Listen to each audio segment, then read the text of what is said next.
दुनिया में सबसे ज्यादा चमकीली वस्तु क्या है? हैं? हीरा, हीरे से भी ज्यादा, मणि, मणि से भी ज्यादा। बोले हाँ भाई बताओ। सूरज। सबसे ज्यादा कांतिमान कौन है? सूरज। इससे ज्यादा कौन हो सकता है? सूरज सबसे ज्यादा कांतिमान है, उससे कम चंद्रमा, उससे कम मणि, डायमंड। लेकिन आचार्य महाराज कह रहे हैं कि जितनी भी कांतिमान दुनिया में वस्तु हैं, इन सभी की कांति आपके सामने फीकी है। आपके शरीर की कांति, आपके भामंडल की कांति बहुत है। सूरज में भी 7 भव दिखाई नहीं देते, डायमंड में भी कोई भव दिखाई नहीं देता, चंद्रमा में भी कोई भव दिखाई नहीं देता, और आपके भामंडल में प्राणी को, हर प्राणी को 7 भव दिखाई देते हैं। आपके भामंडल की कांति, करोड़ों सूर्य एक साथ आ जाएं, करोड़ों चंद्रमा एक साथ आ जाएं, तब भी आपके भामंडल की कांति के बराबर नहीं है। ये बात कहने जा रही है। लोकत्रये द्युतिमताम्, जितनी भी तीनों लोक में कांतिमान वस्तुएं हैं, उनसे भी द्युति, उनसे भी ज्यादा कांति आक्षिपन्ति, यानी सारी कांतियों को नीचा दिखा रहा है आपका भामंडल। आपके भामंडल की कांति के सामने सबकी कांति फीकी है, सबकी कांति का तिरस्कार हो रहा है आपके भामंडल के सामने। और कह रहे हैं प्रोद्यत, उदित हो जाएं दिवाकर, सूरज निरंतर, हमेशा। यानी ऐसा नहीं अभी सूरज आया है और शाम को चला जाए, ऐसा नहीं। एक साथ बहुत सारे सूरज एक ही जगह उदय हो जाएं, तब भी निरंतर भूरी संख्या, बहुत बड़ी संख्या में सूरज एक साथ आकर के उदित हो जाएं। दीप्त्या जयत्यपि निशामपि, निशामपि सोम सौम्यम, और बहुत सारे चंद्रमा, सोम माने चंद्रमा, चंद्रमा भी बहुत सारे रात्रि में उदित हो जाएं, तो भी आपकी कांति को जीत नहीं सकते। आपके भामंडल की कांति को तिरस्कृत नहीं कर सकते।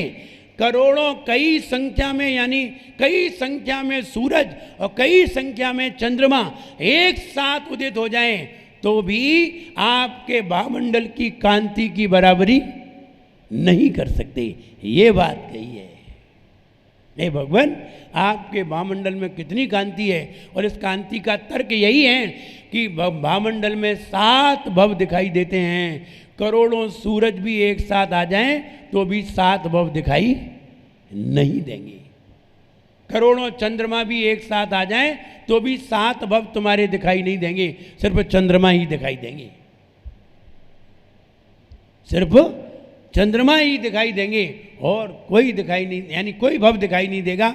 लेकिन भामंडल में 7 भव दिखाई देते हैं, और दिन रात्रि का भेद ही खत्म हो जाता है। जहाँ भगवान विराजमान होते हैं, समोसरण में न दिन होता है न रात होती है, एक सा बना रहता है। काय का दिन, काय की रात। 19वें छंद में कहा था, आपके मुख ने सारा अंधकार मिटा दिया है, तो दिन में सूरज का, रात्रि में चंद्रमा का क्या काम? कोई काम कहीं नहीं है।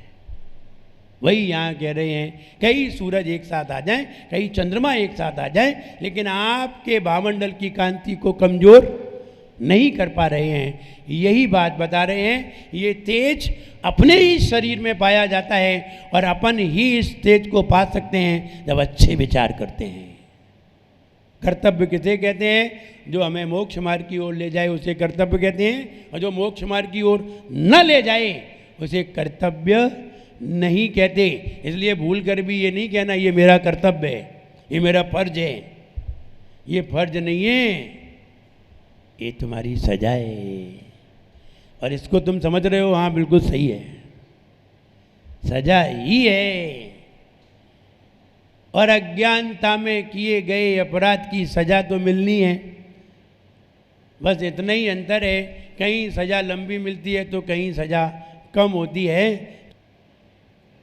इसलिए हमें अब सजा हो गई है, आप सजा काट भी सकते हैं, आप सजा कम भी कर सकते हैं, और सजा कम करने का यही तरीका है, कोई अच्छे काम करो, संयम धारण करो, आपकी सजा कम हो जाएगी।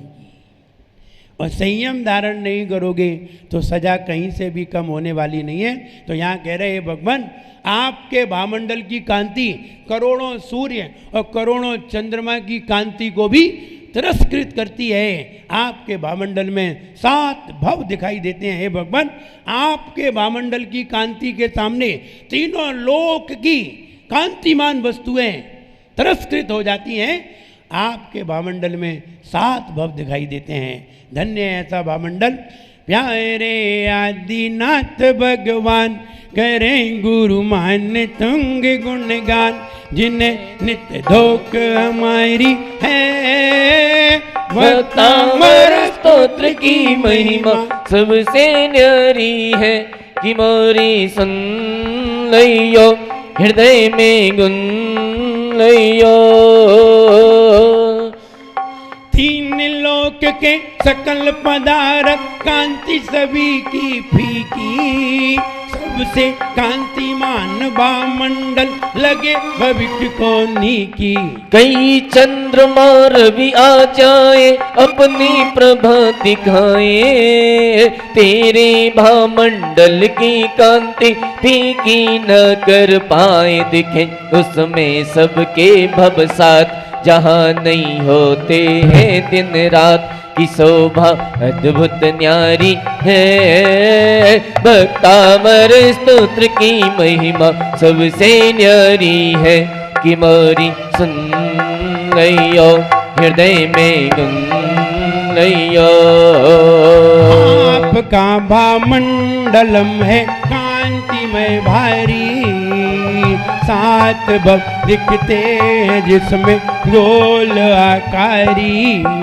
भूरी संख्या में दिवाकर इंदु आ जाए, आपके भामंडलम को ताल जा पाए। भामंडल सबको सुखकारी है भगवन, है भगवन। आदिनाथ गुरुमान तुंग को करो नमन, हो विनम्र भक्तामर गाँव में पावन, में पावन। आदिनाथ गुरुमान तुंग को करो नमन, आदिनाथ गुरुमान तुंग को करो नमन। भक्ता मेरे प्यारा स्तोत्र सब मिल गाओ रे। भक्तामर है प्यारा स्तोत्र सब मिल गाओ रे। आदि प्रभु को हो, आदि प्रभु को सब शीश झुकाओ रे। भक्तामर है प्यारा स्तोत्र सब मिल गाओ रे। हो भक्तामर है प्यारा स्तोत्र सब मिल गाओ रे। भामंडल है अति प्यारा 7 भवों का उजियारा। भामंडल है अति प्यारा 7 भवों का उजियारा। कांति जीतती भवसारा, कांति जीतती भवसारा। कांति जीतती भवसारा, कांति जीतती भवसारा। कोटि चंद्र शशि उग आए, फीका इसे न कर पाए। कोटि चंद्र शशि उग आए, फीका इसे न कर पाए। शोभा हो अद्भुत हो, शोभा हो अद्भुत दिन रात मिटाए रे। भक्तामर है प्यारा स्तोत्र सब मिल गाओ रे। हो भक्तामर है प्यारा स्तोत्र सब मिल गाओ रे। आइए जाप करते हैं। यद्यपि ज्योतिष में आगे कर लक्षण आ रहा है। कर लक्षण माने, कर माने हाथ, हाथ के लक्षण। बहुत लंबा टॉपिक है और बहुत लंबा विषय है, और मुझे लगता है इसके बारे में सब लोग जानना भी चाहते हैं। कर लक्षण, यद्यपि हम वो भी बताने का प्रयास करेंगे। हमारा ये हाथ है, इस हाथ में जीवन की रेखाएं, मृत्यु की रेखाएं, भाग्य की रेखाएं, हार्ट की रेखाएं, धन की रेखाएं, सबकी हैं।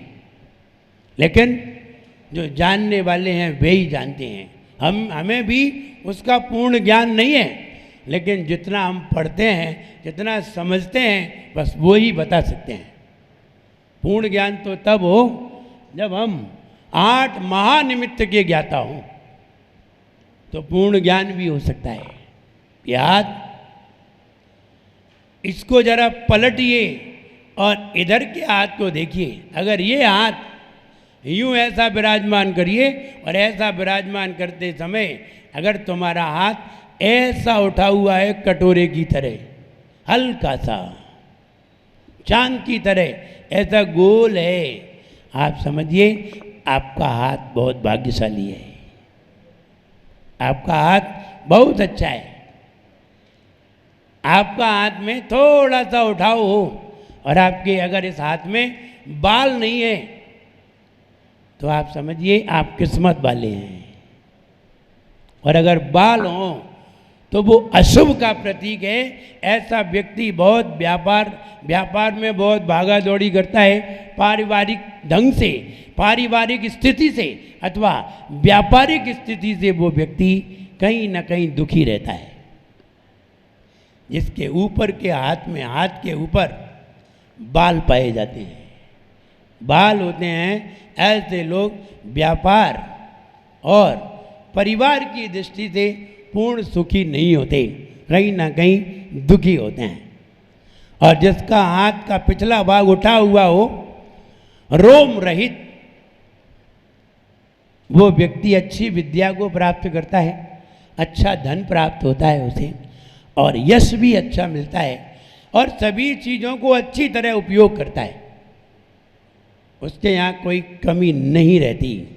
और अगर हाथ और पाँव का तलवा तो जानते हैं, आगे का हिस्सा अगर सॉफ्ट हो, कोमल हो, वो व्यक्ति सुखी रहता है। वो व्यक्ति कठोर से कठोर काम कर सकता है, भले ही उसके पाँव कोमल हैं। जिसके हाथ कोमल हो, हथेली कोमल हो और पाँव कोमल हो, वो व्यक्ति कला प्रिय होता है, और वो व्यक्ति स्थिर भी हो जाता है। कोई भी कार्य करता है स्थिर होकर के करता है, और कठोर से कठोर कार्य भी कर लेता है। और जिसके पाँव के तलवे कठोर होते हैं, वो व्यक्ति कठोर से कठोर कार्य नहीं कर पाते, किसी कार्य में उनकी स्थिरता नहीं बन पाती।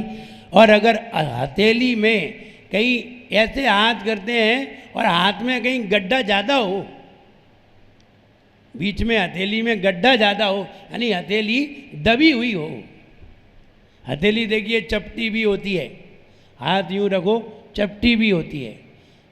किसी की हथेली चपटी होगी, किसी की हथेली उठी होगी, किसी की हथेली गड्ढे में होगी, गहरी होगी। बस जिसकी हथेली गहरी होती है वो व्यक्ति हर कार्य में असफल होता है, और जिसकी हथेली उठी हो वो व्यक्ति हर कार्य में सफल होता है। कोई भी कार्य करे सफल होगा। जिसकी ये हथेली है ना बैठी हुई हो, चपटी हो, वो व्यक्ति सुखी नहीं रह सकता।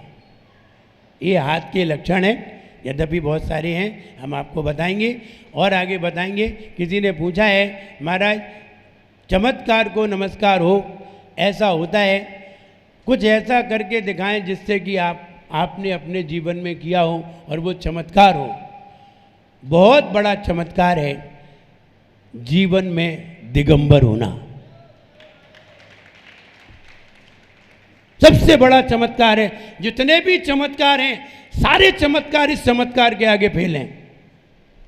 स्वयं दिगंबर होना और निर्भीक होना, ये सबसे बड़ा चमत्कार है। इस चमत्कार को कोई नकार नहीं सकता, और इस चमत्कार के आगे सारे चमत्कार नतमस्तक हैं। सारे चमत्कार हम चमत्कार दिन भर दिखा रहे हैं, तुम्हें दिख ही नहीं रहा। तुम इसे इजी वे समझ रहे हो, तुम इसे इजी समझ रहे हो। अरे बिल क्लिंटन जब अहमदाबाद में आया और उसने आकर के जब एक दिगंबर साधु को देखा तो कार में से उतरने लगा। बोला ये व्यक्ति ऐसा क्यों घूम रहा है, इसमें कपड़े नहीं है?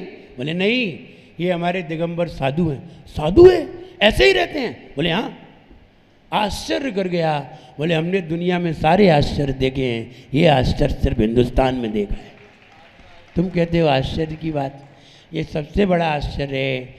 सारे भोग मिलने पर भी जो भोग को त्याग करके निर्ग्रंथ हो जाता है, इससे बड़ा आश्चर्य दुनिया में कोई नहीं है। खैर, हम तुम्हें चमत्कार की बातें, जब हमारा कभी मूड आ जाएगा तो हम समझाएंगे चमत्कार किसे कहते हैं, और हम समझाएंगे कि ये क्या चीज़ें हैं। मेरी नज़र में कोई भी चमत्कार नहीं है, क्योंकि हम स्वयं चमत्कार हैं। इसलिए कोई भी चमत्कार नहीं है। व्यक्ति कुछ भी बना दे, आदमी को मुर्गा बना दे, तो भी ये कोई चमत्कार नहीं है। ये तो एक छोटी सी बात है। इसे तो महाराज लोग चुटकी से कर सकते हैं, लेकिन महाराजों ने ये किया नहीं है। और महाराजों के ऊपर कोई भी चमत्कार नहीं कर सकता, क्योंकि वो स्वयं सबसे बड़े चमत्कार हैं। ये बात समझिए। सारे चमत्कार उन पे लागू होते हैं जो बुद्धि से बहुत लूज होते हैं। हम आपको बताएंगे, आगे समझा देंगे। अभी तो आप जाप करिए, ओम ह्रीम राम।